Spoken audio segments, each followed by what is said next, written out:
Hello and welcome to another update video on PEPE. The PEPE chart continues to be here in a local uptrend, and we seem to be forming higher highs and higher lows.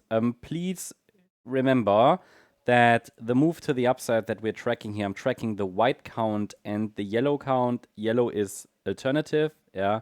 This would be a deeper wave too. I think you might actually see that better if I change it to orange.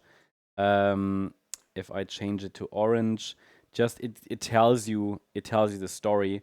In the orange count, we could visit the lower support zone for a deeper wave too. Obviously, at this point, with that move to the upside, it would be better if we had really bottomed already. It wouldn't be a surprise given that the price reacted here to a support zone, the upper micro support. I think we talked about that one only a few days ago here on the channel. It's exactly the same wave count, no change there. What we have here on this chart is a low that formed likely in March and a three-wave move up from that low. Then a three-wave move down, another three-wave move up, a three-wave move down. It's moving in corrective patterns. So we rely here more on the context and the broader sector and Fibonacci levels because just based on these corrective movements, it's not clearly bullish. But obviously, you know, the market has formed here something that could be called an A-B structure, okay? And that's, again, I rely on context because we know that wave one was a three-wave move. So I don't expect necessarily a five-wave move up from the June low, or did not expect. So it can, you know, we know that A waves can be three-wave movements. So with the A wave being a three-wave move and giving us a three-wave pullback afterwards in that B wave there, that allowed us to identify this support zone. I think it was in the last member live stream last Sunday. We even talked about exactly this setup. And now I'm watching if the C wave is indeed unfolding. If it is, I mean, I've added already the next target zone is between 0.17 and 0.25. Standard target zone for a C wave to the upside. I'm tracking that as an A, B, C structure, and the C wave should be 5 waves. I mean, the way I'm tracking it is 1, 2, 3, 4, 5 in wave 1. Then maybe we get a wave 2, and then we can move higher like that.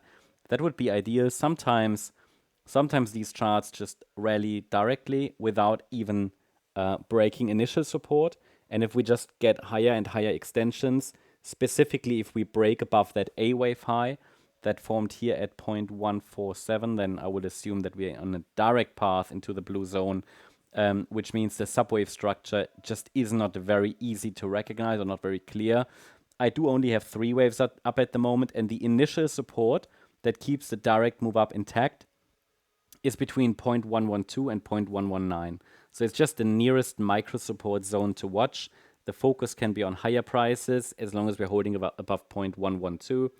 50% retracement, and only a break below will indicate that this upside reversal might fail, the momentum is failing. Ideally, we don't want to break below that zone until we get 5 waves, because only if I get 5 waves, as shown here in white, I can say, okay, this is likely an uptrend. We can now watch for the pullback.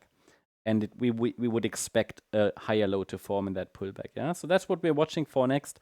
This support zone, yeah, will need to be adjusted with the price as we continue to climb higher. That's the update on PEPE. I hope you liked the update. If you did, please hit the like button, leave a comment, and subscribe. And if you really like the content, then please check out the channel membership. Also, I invite you to join us on X for additional updates. You get additional video updates here, written updates, sometimes on-chain data, all sorts of things. Check it out and make sure you discuss with the community. Join us here as well. I post a link in the description and in our comment section. Thanks so much. Bye-bye.